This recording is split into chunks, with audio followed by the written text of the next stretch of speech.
Bienvenidos a un nuevo programa de Crisis y Conflicto del siglo XX aquí por TLV1. Habíamos visto la guerra de Indochina y ahora vamos a abordar la otra guerra que se superpone prácticamente, que es la guerra de Corea. Exacto.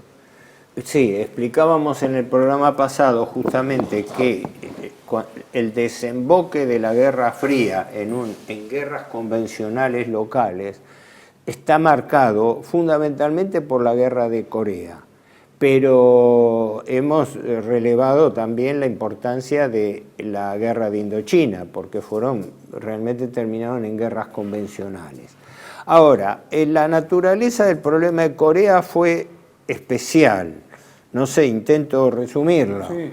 El tema es el siguiente. ¿Cómo fue la secuencia de la derrota de Japón? El 6 de agosto del 45, Estados Unidos lanza la primera bomba atómica en Hiroshima.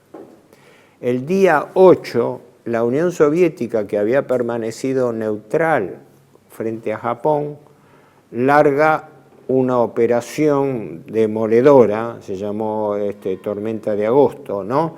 Donde invade simultáneamente desde Mongolia y desde los territorios extremos de Siberia, invade toda la Manchuria, entonces era el estado satélite de Manchukuo, arrasa prácticamente con las tropas japonesas ya desorganizadas y desmoralizadas por lo que estaba ocurriendo con respecto al bombardeo atómico y al aislamiento que tenían del continente. Y los rusos avanzan en pocas semanas hasta llegar a tocar la frontera de Corea del Norte, Corea. Entonces, aclaremos esto. Corea había sido un reino autónomo, también dentro de una dinastía manchú, ¿no? Pero una rama de la dinastía manchú, que era la dinastía de Joseon, era el nombre, que se había mantenido siempre en alianza tradicional con el Japón. La simbiosis entre Corea y Japón era altamente... Claro, porque hay una raíz común, cultural, étnica por la mezcla racial que se hay una raíz común, insisto, una raíz común, cultural, étnica, religiosa y comercial. Y comercial, obviamente. Entonces, separadas por el estrecho de Tsushima, que tiene otro nombre. Tsushima es el estrecho que separa el mar del Japón. Ahora, ¿qué ocurre? Los rusos llegan entonces hasta Corea, pero según habían pactado, esto venía de Potsdam, según habían pactado, rusos y norteamericanos iban a dividirse el control de Corea. Ahí hay una controversia. Los norteamericanos dijeron siempre que el paralelo 38, que divide aproximadamente por la mitad la península de Corea, había sido designado solamente como área de rendición de tropas. Es decir, las tropas japonesas que estaban al sur del paralelo 38 se rendían a los norteamericanos y las que estaban al norte se rendían a los soviéticos. Le dan solamente ese alcance, el alcance de una línea de demarcación para la rendición. Sí, para repetir lo de Europa, ¿sí? Claro. La misma estrategia, la misma estructura. Sí. Claro, pero no ponían en juego la unidad de Corea. Se sobreentendía que Corea le imponen un molde, es decir, imponen, como siempre hacen los norteamericanos, un molde sobre la realidad. La realidad siempre es secundaria, lo importante es el molde, ¿entendés? La democracia liberal, la ideología es el molde, y ese molde, la realidad tiene que adaptarse a ese molde, y ahí está el problema. Entonces aplicar lo mismo que en Europa. Surgió de hecho, porque siempre es un MacArthur, desde Japón, inició ya en diciembre del 45 desembarcos de tropas norteamericanas en el sur de Corea. Sí. Pero los rusos fueron más rápidos y además tenían una apoyatura local que era que el movimiento de resistencia coreano prácticamente no existió durante la guerra, porque Corea era un país aliado de Japón. Absolutamente, y mandaba voluntarios, además era tenía... una cuasi provincia de Japón. Sí, tenía exactamente. un estatuto administrativo especial. Por Exacto, eso, fíjate que los únicos prisioneros que toman los norteamericanos en las islas, o casi los únicos prisioneros, son coreanos, porque eran los únicos que no entregaban la vida en la forma que le entregaban los japoneses. Claro. En el atolón es que de Tarawa los prisioneros son todos coreanos. Los coreanos no hay fueron, japoneses. claro, los coreanos fueron reclutados como Por soldados que supuesto, peleaban y muchos fueron en el voluntarios también, en el pero ejército japonés. ¿por qué? Porque es una provincia de Japón. En los términos geopolíticos, políticos y económicos y culturales y religiosos, es una provincia de Japón. Fue o un estado autónomo de Japón. Considerada como tal. Sí, como tal. Y en los hechos, los hechos es así. Los comunistas eran en realidad una minoría y no habían tenido actividad guerrillera durante la guerra. Tanto es así que en la década del 20, el que después va a ser jefe de Vietnam de Corea del Norte, Kim Il-sung, que después va a dar lugar a la dinastía comunista que sigue hasta ahora, ¿no? Él era dentro de un reducto muy pequeño de comunistas, hackeado por la policía japonesa, escapa a China y queda en contacto con las milicias comunistas de Mao Zedong. Pero él no estuvo durante la guerra en Corea, ni participó en la recuperación, nada. Él vino traído por los rusos, que a su vez, detalle que sería para hablar, los chinos estaban involucrados, pero con sus reservas acerca de la expansión rusa. Porque cuando los rusos invadieron Manchuria, hicieron un saqueo equivalente al que hicieron en Alemania Oriental. Levantaron todas las plantas mineras, petroleras, industriales que pudieron y las saquearon. Por eso después en el Congreso Comunista, creo que fue del 54, del 56, se empieza a hablar de la ruptura ideológica entre la Unión Soviética y China. Sí, ruptura ideológica. China le estaba reclamando a la Unión Soviética por el saqueo de Manchuria que habían hecho cuando ocuparon los territorios japoneses. Sí, obviamente, sí, por supuesto, ahora, y la interferencia en la guerra de Vietnam también. Entonces, Kim Il-sung viene con las tropas soviéticas, lo instalan en la capital, que en realidad la capital histórica era Seúl, ¿no? Sí, y tuvieron que dejarla, claro. Y allí... Pyongyang es la capital subsidiaria, terminó siendo la Corea del Norte, pero es subsidiaria, es una ciudad secundaria. La capital histórica de Seúl. Allí eso se produce, bueno, enseguida, creo que septiembre del año 45. Pero MacArthur, que a su vez tenía su propio proyecto ambicioso personal, ¿no? Toma la iniciativa de aumentar el desembarco de tropas norteamericanas para equilibrar digamos, el avance soviético, y desconoce al gobierno de Kim Il-sung, hablando de que Corea tenía que tener un gobierno unificado. Así es como quedan las cosas hasta durante 3 años, entre el año 45 y 48, donde los comunistas, con su propaganda ideológica y con su antioccidentalismo, contra el proceso de descolonización, se van haciendo cada vez más fuerte en Corea. Claro.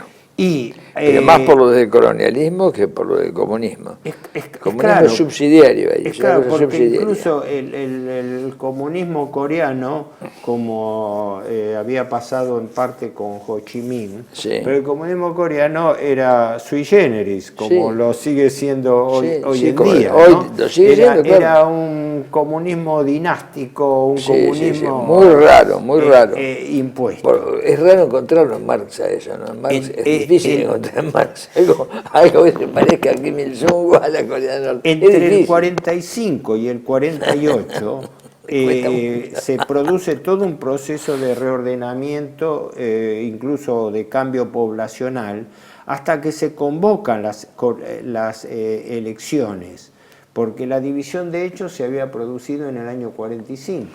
Es decir, hasta ahí donde llegaron las tropas rusas y norteamericanas, se estableció una especie de zona fronteriza, Sí, ¿no? de facto. Y en el año 48 se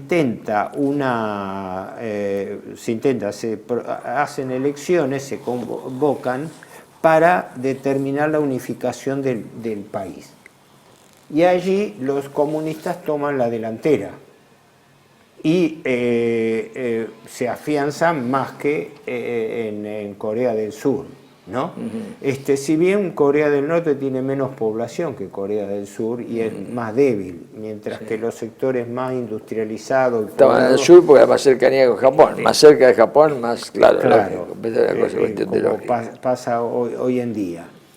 Y cuando fue en el año 50, es cuando el gobierno norcoreano de Kim Il-sung hace una invasión abierta. Claro, hay que decir que el delegado, entre comillas, no estadounidense, Syngman Rhee, era un dictador que había hecho unas masacres espantosas. Exacto. Entonces había una inestabilidad y un gran descontento popular. Por eso Kim Il-sung dice es el momento de avanzar sobre ese tipo. Exacto. Tenés razón, porque Syngman Rhee se había exiliado también durante la ocupación japonesa, que duró de 1910, que es anexada, hasta el fin de la guerra. El 45, ¿no? Pero no sé si era oriundo o nacido, pero la cuestión que se refugió en Hawái. Y los norteamericanos lo trajeron para ponerlo al frente de un gobierno anticomunista. Sí, intentaron hacer un operativo Filipinas, una cosa así, como hicieron en Filipinas. Sí. Pero claro, no. Y con varias masacres pero que realmente se hicieron, era muy impopular. Sí. Después Syngman Rhee termina cayendo en el año 60 porque se establece como un dictador. Al norte era un dictador comunista, Kim Il-sung. Al sur era un dictador occidental. Pero yanqui, pero ese era bueno. Ante la opinión pública era dictador. Claro, en junio del 50 aprovecha entonces las fuerzas norcoreanas para invadir y ahí se reúne de urgencia las Naciones Unidas, el Consejo de Seguridad. Pero ahí Rusia pone el veto, pero no le hacen caso. Los chinos estaban afuera por el tema de Taiwán. Es realmente Estados Unidos el que toma la iniciativa y une a 16 países. Pero espera, antes que ocurra eso, ¿cómo fue la invasión? Los norcoreanos irrumpen por la línea del paralelo 38 y hacen un empuje que arrasan y ocupan toda Corea del Sur, dejando solamente una especie de cabeza de puente que se llamaba así, el perímetro de Pusan. Perímetro de Pusan. Tomaron Seúl. ¿Cómo? Tomaron Seúl. Tomaron Seúl, tomaron a las 2 semanas, tomaron la capital Seúl, se establecieron allí, empujaron a las fuerzas surcoreanas y norteamericanas hasta Pusan, en el extremo suroeste de Corea, la península, y queda en hackeo de que prácticamente había quedado encapsulado.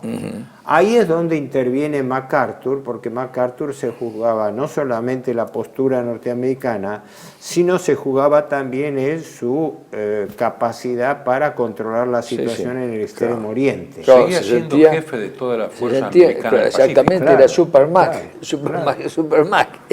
Era un hombre que le gustaba mucho robar cámaras. Supermac, ahí lo tenés. Este libro dice La guerra del general MacArthur, o sea que él lo era una hamburguesa cargada, con muchas fetas de queso y muchas fetas de bacon.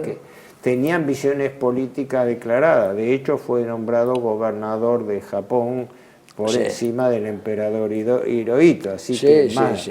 Pero ahí es donde ve hackeado, y ahí es donde los norteamericanos encaran una guerra en gran escala contra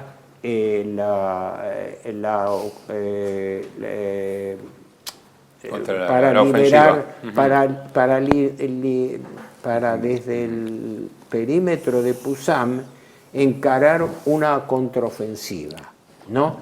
Pero aparte del refuerzo militar norteamericano, los norteamericanos preparan no solamente el bombardeo aéreo masivo que empieza a diezmar terriblemente las ciudades. Como siempre, lo primero que hacen es utilizar el arma aérea, ¿no? Prácticamente no quedaba ciudad en pie de los bombardeos. Exactamente. Los bombardeos que hicieron los norteamericanos en Corea y sobre todo en Corea del Norte fueron tan demoledores como los que hicieron en Japón. Sí, y además había mucha construcción de madera ahí también como en Japón, o sea que arrasaban con todo. También, por eso la cantidad de víctimas civiles, no tengo acá la cantidad de víctimas, yo no la recuerdo, tenía en el sur, pero fueron demoledoras. Truman no esperó que el Congreso se reuniera, tomó la decisión él con el tema de la doctrina de Truman como una cuestión de necesidad y urgencia, ¿no? Le fue censurado a Truman, que Truman dio la orden.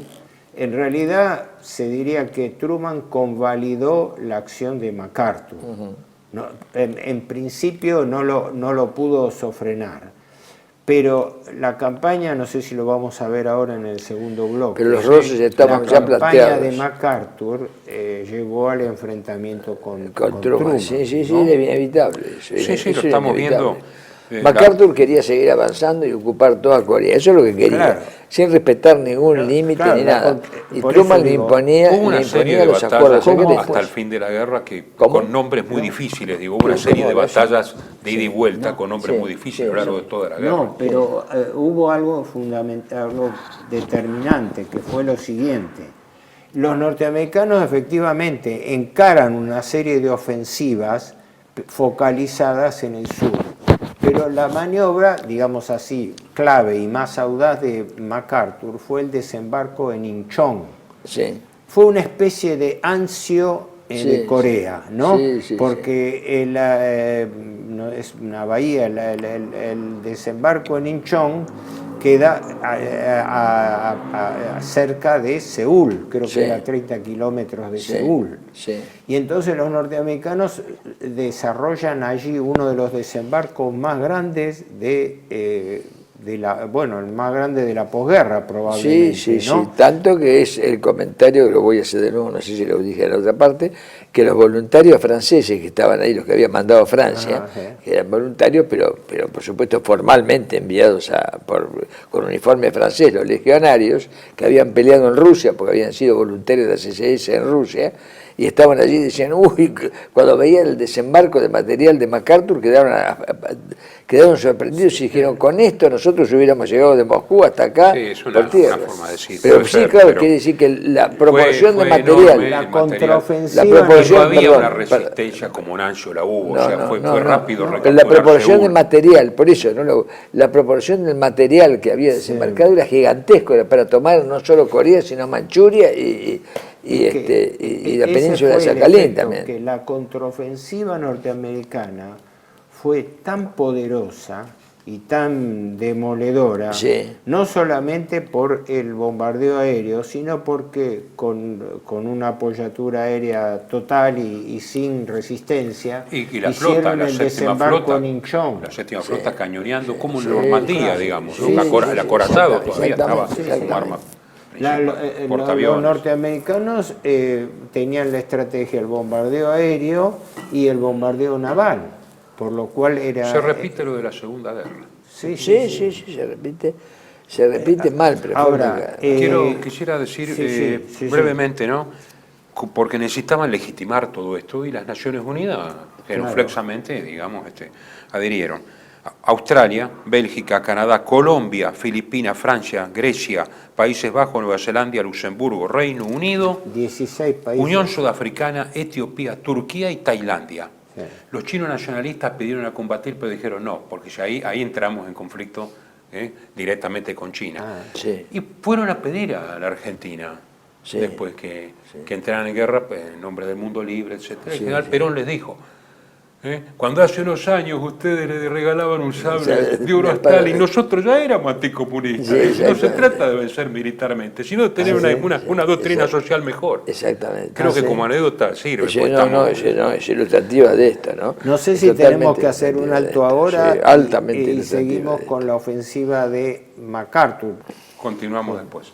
Residencia como en casa, siempre contigo. Es un hogar habilitado en la ciudad de Buenos Aires con más de 30 años de experiencia en el cuidado de adultos mayores. Ubicada en el barrio de Villa Real, en pasaje Francisco Bauzá 2372, casi esquina Tinogasta. Ofrecemos atención personalizada y un ambiente cálido para nuestros abuelos. Contamos con habitaciones premium, con baño privado y TV por cable, menú supervisado por nutricionista, cocina de primera calidad, jardín terraza para el esparcimiento y conectividad para videollamadas y llamadas telefónicas. Además, ofrecemos servicios opcionales como peluquería personalizada y confección de ropa a medida.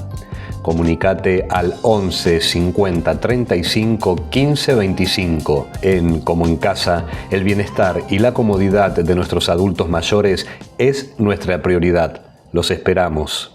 Bienvenidos a CEPA, Centro de Estudios del Pensamiento Americano. Nuevo sitio web de cursos de formación en política, filosofía, historia, literatura, geopolítica, religión, psicología y más. Cursos de formación que reflejan el verdadero pensamiento americano. Lo invitamos a elegir el curso de su agrado ingresando en www.cepa.la.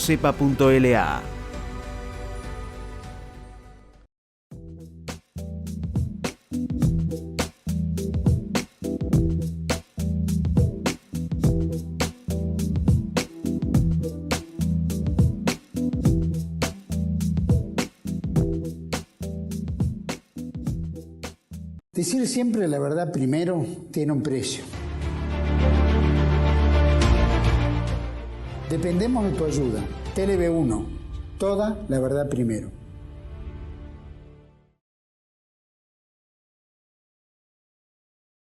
Continuamos con la contraofensiva de MacArthur. Claro, a mi juicio, históricamente fue importantísimo por la desproporción de fuerzas, porque ahí pesó no solamente el poder norteamericano, ya la reacción que se estaba produciendo con respecto a la teoría del dominó, de que si los norteamericanos no reaccionaban, los comunistas iban a ir gradualmente posicionándose en forma más favorable. Pero la ofensiva de MacArthur, en realidad la clave fue el desembarco en Inchón, en la costa cercana a Seúl. Ese desembarco fue totalmente desproporcionado, no hubo resistencia desde ya porque las fuerzas del norte no estaban organizadas militarmente en condiciones de resistir la ofensiva norteamericana. Eso combinado con la recuperación de Pusan en el sudoeste y el avance hacia el norte, hizo que los norteamericanos nuevamente recuperaran Corea del Sur, porque ojo que esto se produjo en realidad entre septiembre y diciembre del año 50. Fueron 3 meses que se produjo ese hecho. Entonces, MacArthur fuerza en la retirada norcoreana al norte del paralelo 38. Pero Truman le dijo, frená ahí. Sí, claro, hay decisión política. Y ahí viene la decisión de MacArthur con Truman. No decide MacArthur frenar ahí. Claro. Viene de Washington la orden. Y él tiene que adaptar lo que le impone el mando político en el terreno militar. Pero entiendo que la cosa fue así. MacArthur avanzó más allá del paralelo 38. Sí, por supuesto, pasó el paralelo. Y reforzó esto. Hasta Mientras Río Yalú, vio ¿no? lo que vos decís que es importante, que en el Consejo de Seguridad de Naciones Unidas, Estados Unidos se adelanta a pedir por violación, por guerra de agresión, invocando la Carta de las Naciones Unidas, pedir la intervención, que formalmente eran tropas norteamericanas, pero formalmente, aunque sea en forma simbólica, reunían también tropas voluntarias de algunos países, que fueron en realidad minúsculas, ¿no? Las que eran importantes eran los británicos, canadienses, británicos, australianos, que eran muy buenos soldados. Sí. Y no olvidemos de que el mejor tanque de los aliados era el Centurión, que era británico. Los tanques norteamericanos, Chaff, ellos no podían competir con el Centurión. Los muy probados T-34, 85 seguían siendo vehículos formidables del norte. Inglaterra también intervino. Por eso el mejor tanque era el Centurión. Intervinieron todos, intervino Francia también. El crucero Jamaica que combatió contra el Shark. Porque la guerra, ojo, la guerra, nosotros decimos los Estados Unidos porque en realidad es el verdadero. Son las Naciones Unidas. Eran Naciones Unidas. La formalidad era cuerpo expedicionario de las Naciones Unidas. El camuflaje era ese, el de Estados Unidos. Comando Central de MacArthur. Sí, ahora, exactamente. El que decidiera. Ahora, MacArthur, en su ofensiva arrolladora, no solamente sobrepasa el paralelo 38, sino que empuja a los norcoreanos hasta la frontera china del río Yalu. Ahí hay una cuestión estratégica que China no podía permitir. Es claro, y ahí es donde se produce el cortocircuito con Truman. Truman, que terminaba su mandato, si bien estaba presionado por un lado por el ala militar, por el tema de la doctrina Truman, de no permitir ayuda ni económica ni militar, salvo a países aliados, y la teoría del dominó, Truman directamente fue una cuestión de desobediencia. Le da orden a MacArthur de detenerse en el río Yalu cuando MacArthur, sus planes era pasar el río Yalu, es decir, pasar a territorio chino. China entonces organiza un cuerpo que se llamó, tenía un nombre, pero venía a ser Ejército Voluntario Chino. Bueno, de voluntario tendría poco, ¿no? Pero empeñó cerca de 400.000 hombres. Entonces la intervención china ya era manifiesta, es decir, ya no se peleaba contra el ejército. En Wake, ¿se acuerdan de la isla de Wake, no? Claro, ahí se reúnen MacArthur y Truman. Y MacArthur le dice, no hay señales de intervención soviética o china, dice. Ya no estamos temerosos de la intervención, ya no estamos sin recursos. Los chinos tienen 300.000 hombres en Manchuria, probablemente no más de 100.000 a lo largo del río Yalu. Solo 60.000 podrían cruzar el río Yalu, no tienen fuerza aérea. Si los chinos trataran de bajar a Pyongyang, sería una masacre. Claro, la CIA en cambio ya tenía otros datos, indudablemente. Bueno, pero MacArthur llegó a proponer el tirar la bomba atómica. Ahora viene el tema tirar una bomba atómica en China. No se especificó cómo, pero ahí quedó el veto de Truman. 70.000 soldados chinos estaban ya en la frontera, que eran de etnia coreana. Coreanos chinos, digamos. Sí. Porque ahí es donde se produce el famoso episodio que, bueno, en los documentales y todo está el famoso renunciamiento de MacArthur, cuando directamente Truman termina destituyéndolo.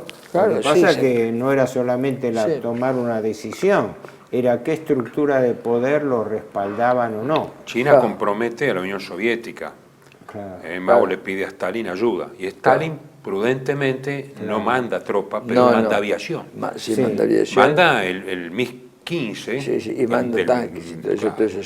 Que era en ese momento mejor avión que todos los aliados, hasta que sale el sable. O sea que hubo un año en que la Fuerza Aérea Norcoreana, con pilotos soviéticos, además, y aviones soviéticos, diezmó, digamos, a la Fuerza Aérea. O sea, Rusia, porque la votación famosa en el Consejo de Seguridad, los rusos la objetaron, porque la reunión del Consejo de Seguridad donde se decidió culpabilizar desde ya a Norcorea y autorizar la constitución de ese ejército de Naciones Unidas, fue tomada sin la presencia del delegado ruso, que tenía derecho de veto en el Consejo de Seguridad.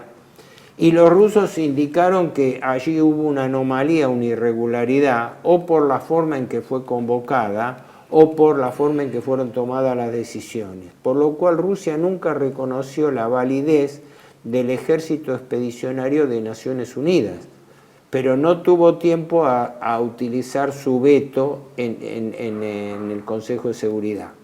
Y China no era miembro de Naciones Unidas porque la representación la tenía Taiwán. Entonces ese fue el golpe de mano que los norteamericanos pudieron apuntalar enseguida, formalizar el ataque, el contraataque del cuerpo expedicionario. Y cuando se llega al límite del río Yalu, era directamente la intervención china. Entonces lo que se debatía era si Estados Unidos iba a encarar o no una guerra contra China, porque se daba por descontado. Mira, vuelvo a lo que comentaba en el programa pasado, porque estas cosas las había hablado Eden, que entonces era el primer ministro británico, con Molotov. No nos olvidemos que esto se produce, Stalin muere en el 53, en octubre, julio del 53. Y ahí se termina la Guerra Fría, según mi opinión, ¿no? Y Eden habla de que, habla bien de Molotov, diciendo que era un hombre muy centrado, parece que habían tenido buenas relaciones diplomáticas ahí. Porque ya estaba muerto Stalin. Ya estaba muerto Stalin. En 54. Claro, 54 ya estaba muerto Stalin. Entonces acá conviene decirlo de nuevo una vez más a esto. Sí. Una vez muerto Stalin, claro que se iban a encontrar en posiciones más razonables, porque se volvía a un terreno en el cual el Partido Comunista de la Unión Soviética volvía a depender de Occidente, del dinero de Occidente. Desaparecía esa fricción que puso Stalin de independencia.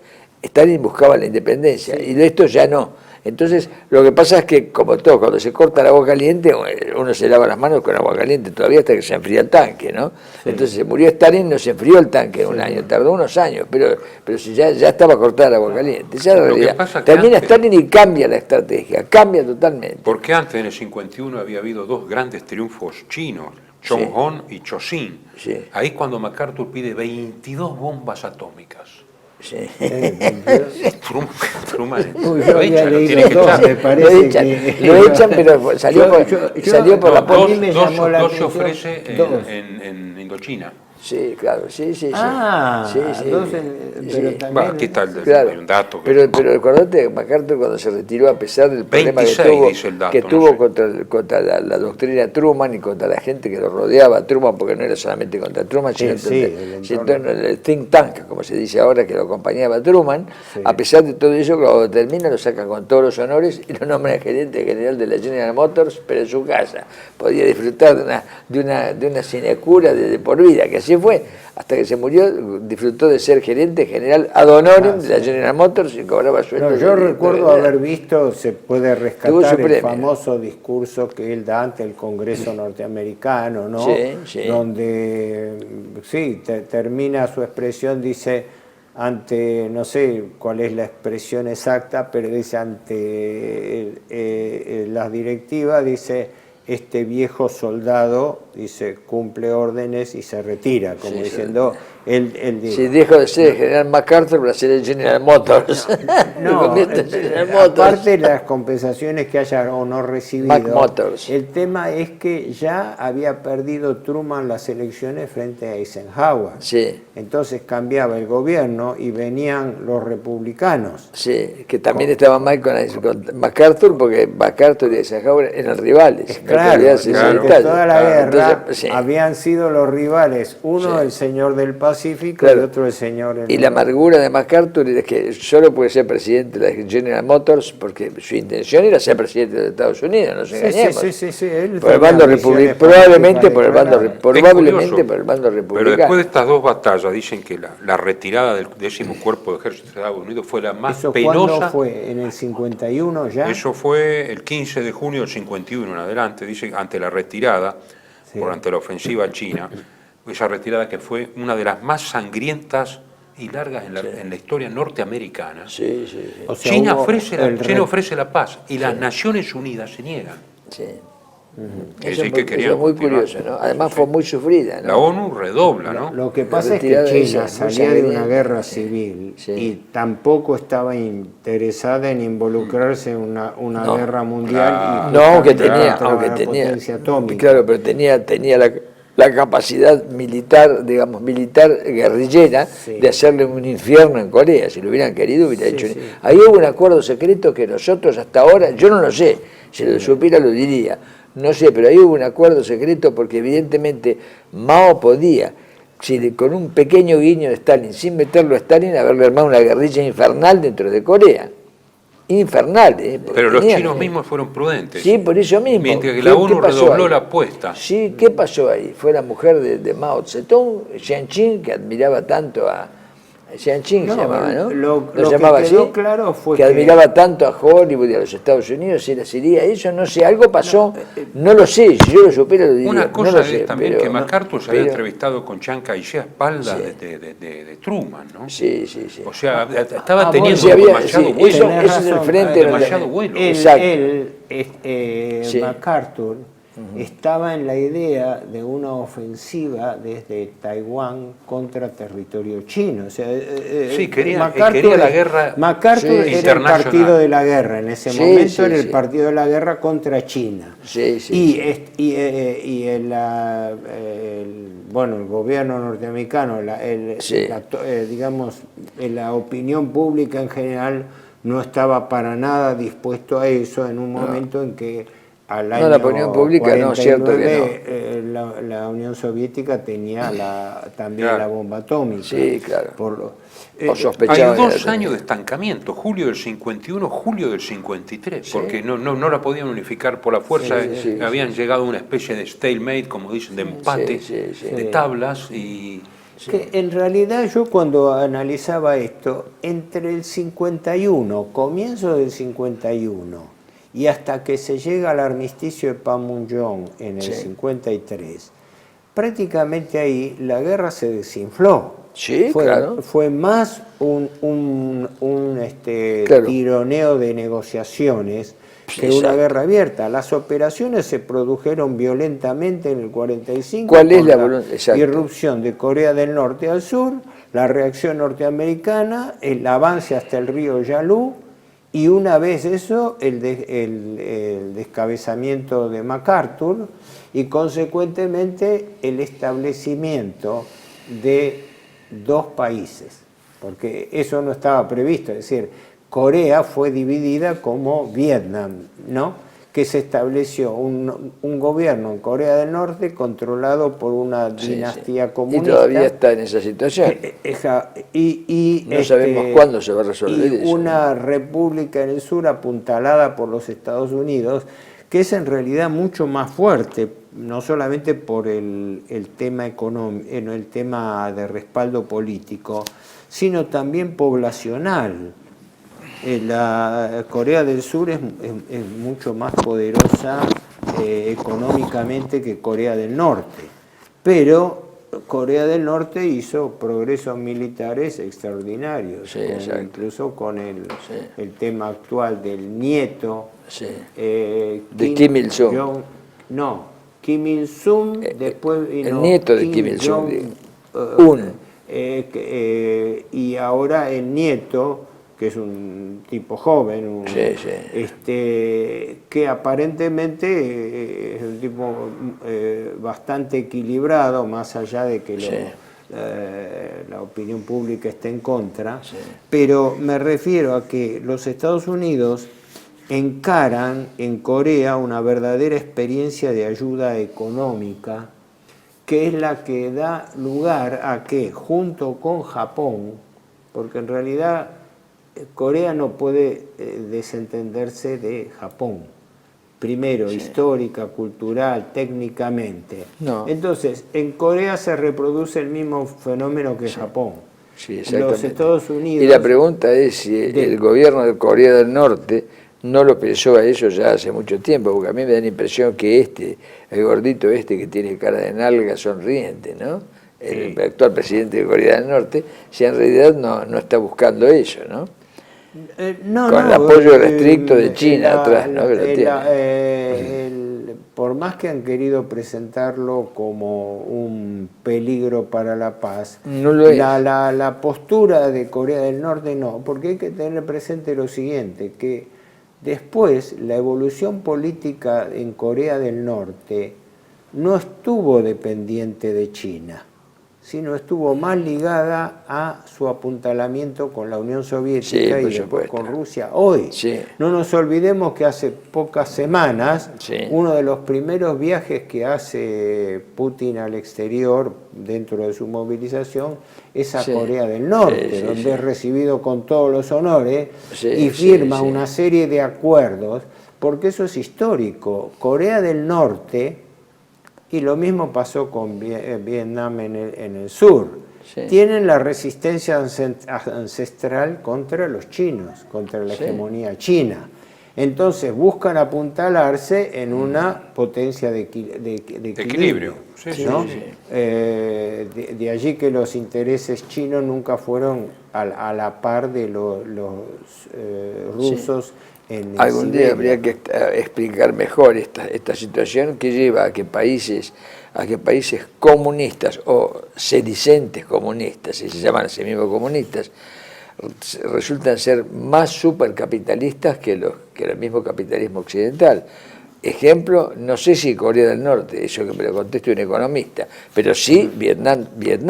Vietnam hoy es el capitalismo más desenfrenado que se puede imaginar. Sí, Vietnam ha tenido una potencia capitalista más grande es China. Sí, por eso. ¿No? Entonces la pregunta es... Pero yo creo que los orientales son muy instrumentales. Son capaces de instrumentar.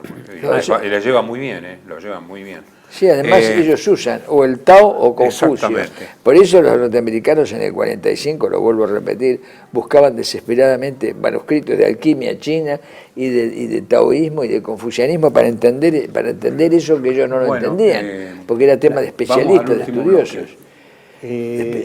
Eso es lo que hay que tener en cuenta, ¿no? Eso hay que tener en cuenta. Entonces ellos oscilan cuando tienen que resolver cuestiones caen, y diplomáticas caen en el confucianismo, que está presente en toda la zona. Bueno, desde Corea hasta Vietnam. Continuamos entonces en el próximo bloque. Residencia como en casa, siempre contigo. Es un hogar habilitado en la ciudad de Buenos Aires con más de 30 años de experiencia en el cuidado de adultos mayores. Ubicada en el barrio de Villa Real, en pasaje Francisco Bauzá 2372, casi esquina Tinogasta. Ofrecemos atención personalizada y un ambiente cálido para nuestros abuelos. Contamos con habitaciones premium, con baño privado y TV por cable, menú supervisado por nutricionista, cocina de primera calidad, jardín terraza para el esparcimiento y conectividad para videollamadas y llamadas telefónicas. Además, ofrecemos servicios opcionales como peluquería personalizada y confección de ropa a medida. Comunicate al 11 50 35 15 25. En Como en Casa, el bienestar y la comodidad de nuestros adultos mayores es nuestra prioridad. Los esperamos. Bienvenidos a CEPA, Centro de Estudios del Pensamiento Americano. Nuevo sitio web de cursos de formación en política, filosofía, historia, literatura, geopolítica, religión, psicología y más. Cursos de formación que reflejan el verdadero pensamiento americano. Lo invitamos a elegir el curso de su agrado ingresando en www.cepa.la.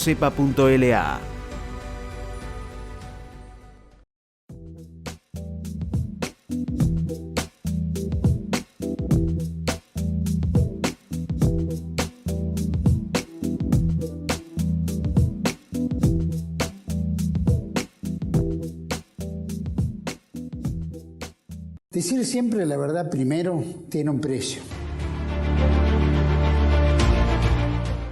Dependemos de tu ayuda. TLB1, toda la verdad primero.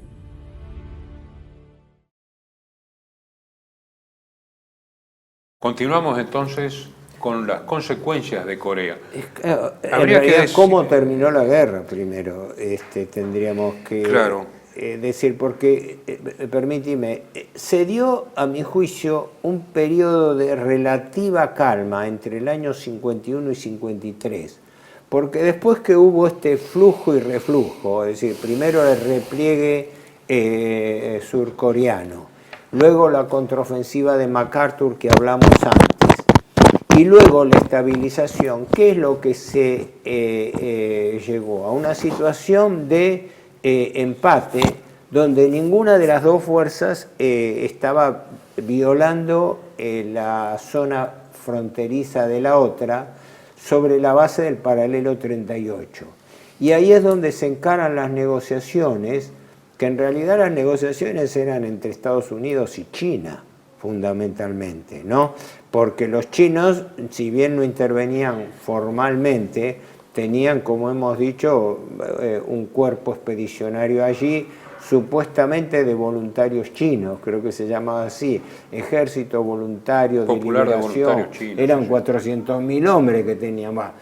Y las conversaciones se llevan a cabo en Panmunjom, una localidad chiquita y todo, que desde ahí ha quedado establecido, y se fijan las condiciones de armisticio, porque el Tratado de Paz nunca fue firmado. Y se establece, como en Vietnam, que, no sé si cuánto periodo inmediato después, se iba a llevar a cabo un referéndum para definir la reunificación de Corea, que interinamente iba a establecerse una zona fronteriza de separación, siguiendo prácticamente más o menos el curso del paralelo 38, de 4 kilómetros de extensión, que es la llamada zona desmilitarizada, que llega y pasa por Panmunjom, que tiene un estatuto internacional donde todavía está allí hibernada, pero está la Comisión de Paz que estableció el armisticio, supervisa el armisticio, pero no avanzó en el referéndum. Del referéndum se ocupó de obstaculizarlo especialmente, parece, Estados Unidos, apoyando a Syngman Rhee, porque Syngman Rhee ya durante la guerra y después en la inmediata posguerra estableció un esquema de represión cruento. Y en el 52 forzó una reelección. Forzó una reelección también. La población no lo apoyaba, y en Estados Unidos las críticas de la prensa, de la opinión pública, eran cada vez más contrarias.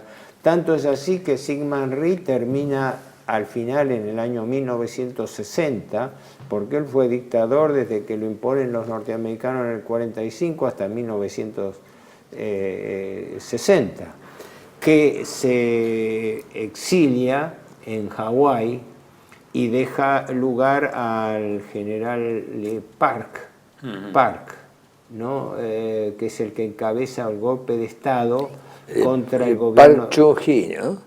Park Chung-hee, sí, general Park, que es el que lo derroca. Syngman Rhee se exilia hasta su muerte en Hawái, pero se hizo un mito. En su momento era el hombre del Estado liberado, y en realidad su descrédito era muy grande. Hay una cosa que decir, en Estados Unidos empezaron también las críticas a la guerra, en este periodo de estancamiento. También. Piensen ustedes que hubo un montón de batallas pequeñas, Bloody Ridge, Harbor Ridge, Puncheon Bowl, Camu Bone Ridge, por ejemplo, en donde hubo 60.000 bajas, de las cuales 22.000 eran norteamericanas. Por supuesto, los chinos perdieran 100.000 bajas, Claro, por supuesto. 5 por 1, pero no les importaba demasiado, ¿no? No.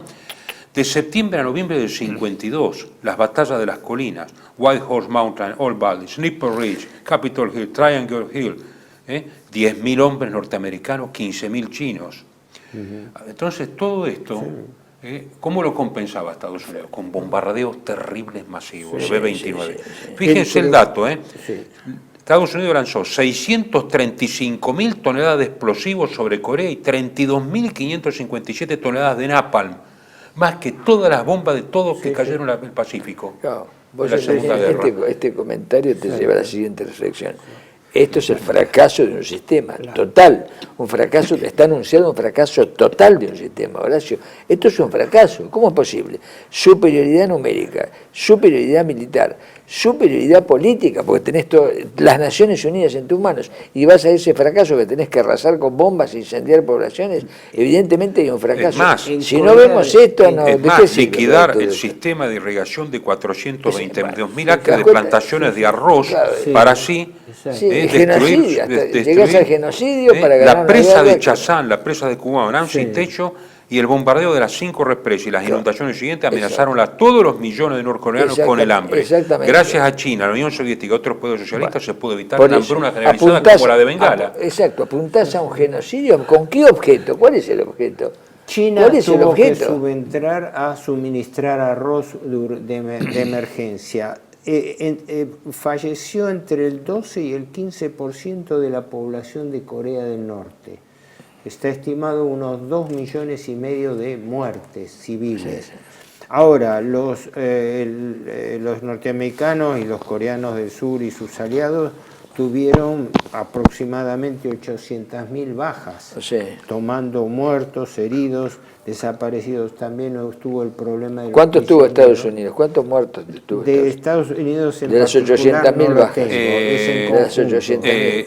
No, Estados Unidos tuvo... De las 800.000, ¿cuántos son? Son un poco entre 50 y 60.000. Puede ser. 54. Pero ojo una cosa, lo mismo que en Vietnam, después hay que ver los heridos, etcétera, etcétera, ¿no? Pero lo mismo que en Vietnam, pero en menos tiempo. Sí, sí, también está claro el tema del tiempo. No, porque en realidad yo digo, el tiempo de duración real de las operaciones militares fue prácticamente un año. Sí, hubo escaramuza, hubo luchas parciales, hubo porque se estancaba, volvía y se pero estancaba. la gran, repito, la invasión de Corea del Norte hasta el reducto de Pusan, la contraofensiva de MacArthur y todo eso se hicieron en pocos meses, se hicieron entre septiembre del 50 y enero del 51. Después de lo cual prácticamente hubo no un estancamiento, pero hubo luchas focalizadas. Ahora, lo importante es esto, que se previó en el acuerdo de Panmunjom, entre otras cosas, la idea de que la Corea fuese reunificada. Y eso nunca se llevó a cabo porque, por un lado, los norteamericanos, temiendo el avance comunista, y con Syngman Rhee a la cabeza, bloquear los esfuerzos de lo que decíamos, ¿no? 5 millones sin hogar, 2 millones de refugiados. Los refugiados. 2 millones y medio de civiles muertos y heridos, 500.000 chinos muertos. Sí. Es una de las guerras más sangrientas de esta historia en tiempo. Sí. Exacto. Una guerra olvidada, una guerra olvidada. Una guerra olvidada, por eso, ¿para qué? Porque vos viste que acá no se puede invocar nada superior, no hay nada superior en el juego, no hay nada. Ni siquiera como se invocaba en la Segunda Guerra Mundial, en el bando aliado, con claro, mayor o menor eficacia, pero acá directamente una operación a gran distancia sobre una población civil ajena a todo esto. Exactamente, sí. Y que la única beneficiada de esto fue China, a la larga, ¿no? A la larga fue China. A ver... No porque no sé si se lo haya propuesto, pero tuvo la inteligencia de no intervenir y de esperar, eso es evidente, ¿no? Es evidente. Y aparte que medir los hombres que gobernaban, es decir, un Stalin y un Mao Zedong, humanamente eran superiores a los otros. Los que estaban al lado de Anthony Eden, un señor que comía escones y que, como se llama, pero té era con un hombre escones. bastante inteligente. Sí, sí, por ¿Quién? supuesto, Anthony Eden. un consumidor de escones, un consumidor no, de sí, escones y de lindos sacos de la tweed. flema inglesa Sí. son, Sí. son, informes extensos, Sí. porque él Con transcribe en la impecables memoria sacos. los informes que mandaba Churchill, porque era cuando Sí. Churchill después era primer ministro, ¿no? Pero lo que sí delatan es una variante que en lo personal yo lo comenté varias veces y lo comentamos acá. Durante la guerra, durante toda la Segunda Guerra Mundial, Inglaterra y la Unión Soviética mantenían contactos bilaterales paralelos, ¿no? Como fue todo el entendimiento en el Mediterráneo Oriental, en los Balcanes y en particular en Grecia, ¿no? Sí, el lo mandó famoso Anthony Eden con su impecable saco de tweed, que tenía la versión de comer escones sin que le dieran miguitas en el saco. Sí, tenía esas cosas, era muy delicado Anthony Eden. Fíjense, bien, mírenlo en las fotos. no, la Un memoria de toque él, dandy, ¿no? Sí, un toque dandy tenía. Las memorias de él son de Ni lo una que amiga le llamamos caía un cuando comía cholulismo escones. perfecto, Sí. de detalles, Sí, ¿no? sí, Porque sí. tal, es Exacto, así. por eso, vean. Pero yendo a la parte política, me refiero a que la conferencia de Ginebra se estaba desarrollando inmediatamente después de la terminación de la Guerra de Corea. Con lo cual ahí hay un tándem entre Ginebra y Corea. Sí. Incluso Eden lo destaca eso. Claro. Porque los norteamericanos estaban preocupados por la guerra de eso, Corea y Stalin- cómo les quedaba el Sí. teatro del este de Asia. ¿Por qué? Exacto. Porque Pero ahí está el problema, es decir, no había en Occidente, y ya había muerto Stalin, el único estadista que quedaba en pie, estadista individualmente, no por de grupo, era Mao. Esa es la realidad, era Mao. Mao era superior a los para más entender inteligentes, chino, no más bueno no, porque pasajes eran asesinos a lo seriales, mejor pero en algún más momento inteligentes lo que los... encaramos. Pero que el los- tema chino, Sí. yo siempre me acuerdo de una anécdota, no sé si lo comenté acá. Estos periodistas que hacen preguntas estúpidas, ¿no? Y todo. Cuando era presidente, ahora ya en la década del 90 o ya comienzo del siglo XXI, era presidente Jiang Zemin. Sí. Creo que fue antes de Xi Jinping, Sí, después sí. no sé de- Y uno de estos periodistas que hacen preguntas estúpidas le acerca el micrófono y le dice: ¿qué opina usted de la Revolución Francesa? ¿Y qué dijo? Y la respuesta de Jiang Zemin fue muy oriental. Dijo: es demasiado pronto para opinar. Buenísimo. Esto es una Muy enseñanza, buenísimo. es una enseñanza de Sí, que los sí. tiempos de Sí, China sí, son no son distintos. los tiempos No, de no. Occidente. No. Y estas maniobras se Sí, dan cuenta, exacto. lo estamos viendo hoy lo que Sí, es sí. la superpotencia china. Sí. Y como quedó el cuadro, para redondear cómo quedó el cuadro, que no hay mucho más que decir por esto del cierre, es que Estados Unidos se dedicó a reforzar en todo lo que sería el perímetro, volviendo a la teoría de Mackinder, de la isla mundial y del arco continental insular. Sí. Estados Unidos se dedicó sistemáticamente a armar sus distintos sistemas de alianza, que ahí es donde se crea la SEATO, la Organización Militar del Sudeste de Asia. Sí. Ahí es donde se crea la alianza militar y política subyacente, no subyacente, formal, entre Estados Unidos y su derrotado Japón. Que Japón es una subpotencia asiática, eso sí, bajo la hegemonía Por supuesto, norteamericana. sí, sí, Bajo no, la yo no lo hegemonía- considero, sí, es un exacto. puede ser una Son países potencia no económica, independientes, pero es sí. un satélite Claro, político, por supuesto, lo mismo no tiene, que Alemania. no tiene independencia económica, política, no tiene, un no poco tiene más de soberanía, independencia, independencia política. tiene un poco más de independencia que Alemania. En este momento Sí, pero- juega porque está jugando del mismo lado de la cancha y Sí, ha pero pasado que no de se le ser ocurra, de la ocurra fuerza. cambiarse de bando, pues entonces sabes que otra Bueno, dura, pero es que no Por eso, es no puede imposible, cambiar de sí, bando. no se puede cambiar de bando, Pero no además, tiene. la fuerza de autodefensa se ha convertido en una fuerza ofensiva ahora. con Sí, nuevos armamentos. militarmente, sí. Militarmente, sí. Militarmente sí, pero No, no tiene objetivo ahora geopolítico, jugar- Horacio. La perduración de la isla no tiene objetivo geopolítico. Lo Claro. hemos dicho cuando hablamos de las geopolíticas de Asia. Pero nosotros Japón todos no sabemos- puede con las islas solas tener un objetivo geopolítico. Tiene que salir de eso, tiene que tocar en el continente en varios lados. Esto yo me no anoté tiene acá autonomía. Económicamente No tiene tiene autonomía. presencia. Yo me anoté acá una cosa que, bueno, como Estratégicamente cierro lo tiene, como pero- enfoque nada más.